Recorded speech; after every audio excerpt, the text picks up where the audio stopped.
Nearly 2 years after Cyclone Gabrielle ripped through New Zealand with multiple casualties, the aftermath is still visible in Hawke's Bay. It was coming in. The speed of the water was unbelievable. The cyclone remains vivid in the minds of those who lived through it. By about 6 p.m. on the Monday night, rain was starting to impact at that point. Pretty severe winds, I remember. I was driving home at about 6 o'clock. If we were sitting here on February the 15th, Jonathan, we'd have our heads just above water. This is a typical spring day here in Hawke's Bay, but almost 2 years ago, conditions were vastly different.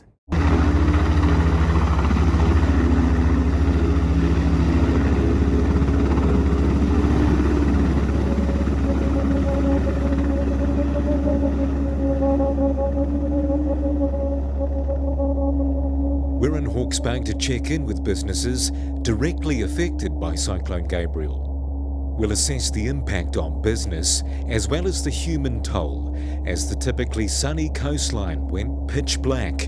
In those early days, it was a matter of life or death. Communication was down and Napier and Hastings were cut off. Businesses on the front line stepped into action. When I woke up, by the time I ran up, got the kids up, it was coming in the house. We had to climb through the boot of our car. It was over waist deep. Within 2 minutes, we're gaining over a metre of water in a couple of minutes, so we were lucky to get out.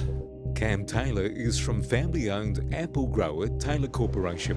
He, along with his pilot, used his company's helicopter to help people trapped by the rising floodwaters. We accommodate about 190 RSE workers from the islands, so that was my first thing was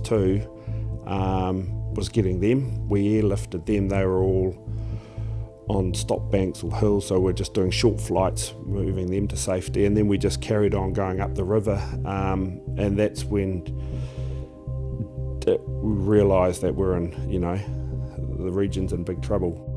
It's your community, it's your neighbours, it's your farmers, so I knew 50-60% of them, so it was pretty, some of them, you had to take control, real strong actions just to, and some just needed a cuddle.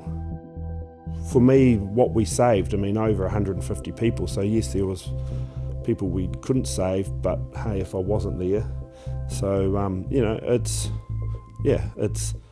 I think the community all got together. There was people in small inflatable boats and jet skis, so the community, I get asked, you weren't trained for this, but being in the horticulture and farming and you're with machinery, you're used to doing these sort of things. Well, but yeah, it was devastating basically. So we were in the air for four days, flying people. Cyclone Gabrielle put immense pressure on bridges in Hawke's Bay. This one behind me in Pakawai was destroyed completely. Air Napier stepped into action to deliver essentials from early on. We were moving newspapers, we were moving money for the Reserve Bank because again up in Gisborne the ATMs ran out of cash, so that created a lot of economic but also social issues. And our team didn't have experience managing C-130s or big Hercs, and with the help of the Air Force staff, our guys pitched in as well and they managed that. So you learn a lot about your own skill set. You also learn about a lot that when it is emergency times, no task is too big or too small. You just kind of get in and do a lot of that stuff. Like Cam Taylor with his helicopter, the regional airline also transported vulnerable people, including pregnant mums and doctors in those early days. Everything we went through, none of us probably expected it. We've got some experienced staff, but for most of them it was the first time ever, including myself, dealing with a natural disaster at this scale. And anywhere from making our terminal the home of the Defence Force for the next 2 weeks, where we saw up to about 72 movements of various aircraft, offloading stock, food, milk powder, diapers for babies, water bottles, all the way to generators, Starlinks, ATM machines. We moved a total of about 2,000 passengers in that 2-week period. I think it was total 6 pregnant mums who came down to Napier with us. And, we were fortunate to fly them back with their little wee ones back up to Wairau in a safe manner. So, look, it was pretty intense. And I think in the moment you don't really realize what you're doing and where, things are going to come out. But 2 weeks later when I think the emergency was removed and, you kind of hear the scale of devastation, and as you talk to people, you realize that you were a small cog to it, but a very important one.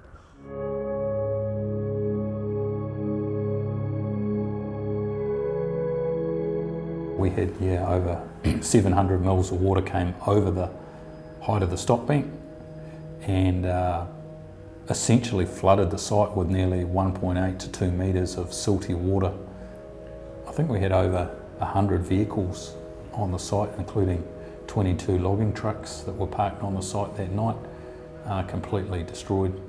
Well, not physically destroyed, but not recoverable. Paper and pulp processor Panpac is facing a repair and replacement bill upwards of $300 million. The old stock bank also needs to be built higher. The way it's working out, either Panpac or some other funding mechanism will be required to pay the increase in the stock bank capacity for the residential section. And does that feed into what you're looking at, a $300 million bill? No, that's on top of that. Can you put a rough guesstimate on what that sort of cost might be? That's in the order of sort of 4 to 5 million. Yeah. And you can do that? We have to. Without that stock bank in place, getting reinsurance for flood for this site, giving the shareholder confidence to continue investing, and giving our employees confidence that this is a good place to put effort into on a continuous basis. It's really important. Further south in Awatoto, Napier, fertiliser company Ravensdown and pet food company Ziwi are back up and running, but at a huge cost. When I was interviewing for the job, it was during the cyclone actually, so I took the job knowing that the factory was flooded. I'd retired and this job brought me out of retirement. You can see how high it got. And eventually it took us 5 months from completely flooded, completely stopped, to starting to run again. I think that saved us, that speed at which we did it. I think if it had taken us another 3 months, we'd have just lost all of our consumers, lost our customers, because we were just been out of time. Got cars underwater. Oh, it was a wee bit of one of those moments when you're going, OMG. Ravensdown plant manager Tony Gray started after the cyclone. Have you recovered to 100%? Not far off it, although to the onlooker you probably wouldn't pick up that we aren't quite there. There's still some residual work streams to mop up, and they'll take a wee bit of time there. This building that we're in, for instance, there it's temporary, but it's more than a safe working environment until we get in a position where we can rebuild an appropriate office block. And how do you plan to do that differently? We'll make sure that whether it's an office block or whatever the investments are, we'll be looking at resiliency there, just in the unlikely event of a similar event or some other natural catastrophe coming through. For instance, this block here, we might rebuild on a higher part of the site there, or if it's in situ, it might be on stilts, or it could have some other raft type foundation to cope with any natural catastrophe or what have you. There's a memorandum of understanding that's been signed, and it's some work on pumping stations, and it'll give you a little bit of relief, which is good, but to really give yourself a little bit more security, we need to think about things that are a bit more physical barriers. So what could we do here to put a physical bund or walls around the site that Again, it won't protect you forever. It's not like you're going to be able to work here for months at a time if the water's up, but it would give you a few days for the water to come back down again. That's kind of what you're looking for, I think, and I think that's the next level that we should look at, because there's a lot of people that work here and there's residential districts there, and it has to be thought through well. But I think we need to go beyond us lifting electronics up, go beyond the pumping stations and things, which is good, but then really get into what does a physical barrier look like that could help defend the businesses here. Yeah, I guess the next question is who pays for that? Yeah, what I'm seeing is the businesses here working with the local authorities, whichever level of local authority, and probably also with the national authorities, can all work together, because I think it's in all of our interests to do that. Nearly 2 years on, there are pockets of growth here in Napier and Hawke's Bay. Behind us, new fruit trees are growing, but Cam Taylor says it will take years to recover and cost millions of dollars. We lost, 80% basically. It couldn't have hit the region at the worst time. We had just started a couple of days into harvest, so why it's on the tree, there's no insurance. Once straight away you've harvested the fruit, it's in a bin, it's fully insured. So that's, we've, out of 40,000 bins we harvested, we probably only did nothing, maybe 1,000 if that. So that's the hardest thing.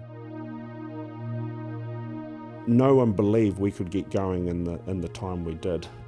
We make decisions straight away. I think to get the pack house going, because that's our survival for the following year now, that we've lost this year, it's all concentrating on, if you don't get this pack house going, we're not going to survive.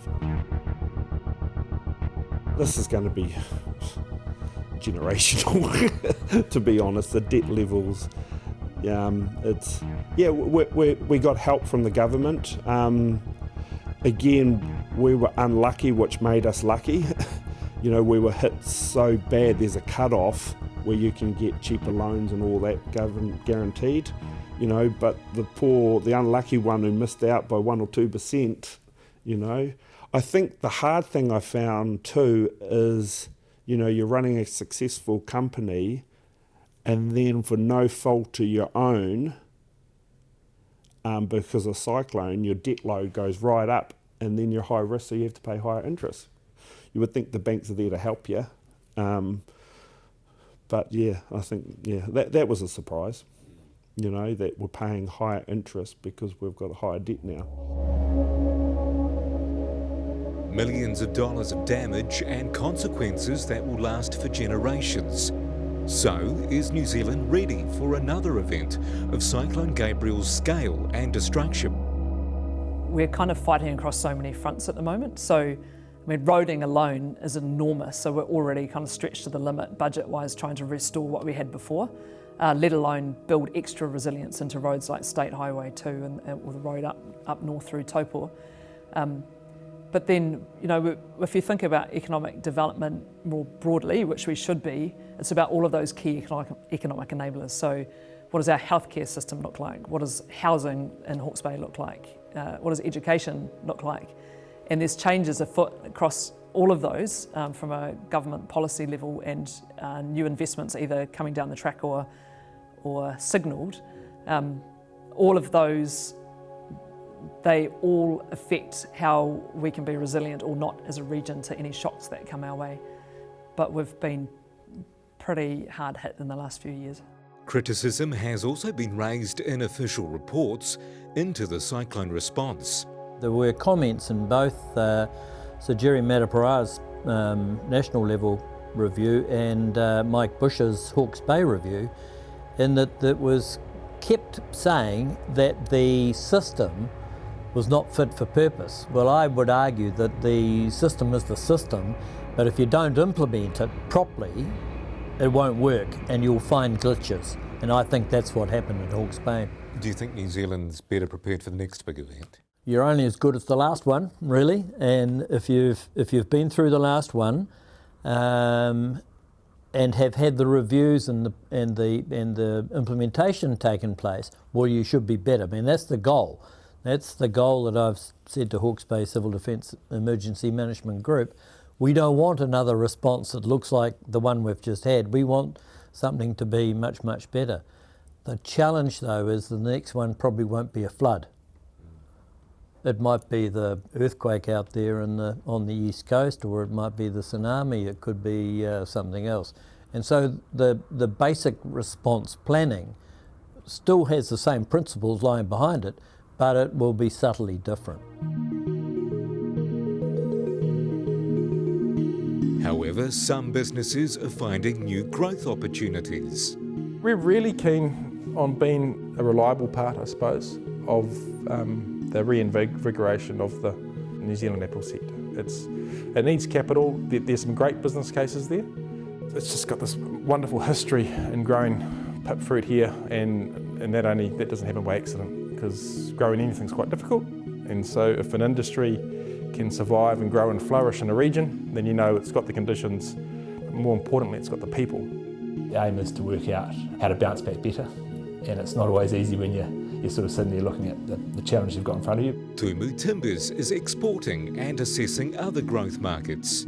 Sending a lot of products into Thailand, Malaysia, so that's through an existing customer relationship. Other countries sending a bit to Sri Lanka. Japan's another one. Japan takes quite bespoke products, which suits our operation here. The bounce back will be slow, but I think we'll come back a more resilient business at the end of it.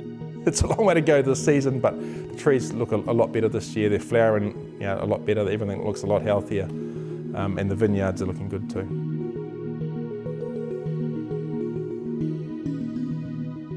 For more content just like this and all the latest business and political news, head over to mbr.co.nz.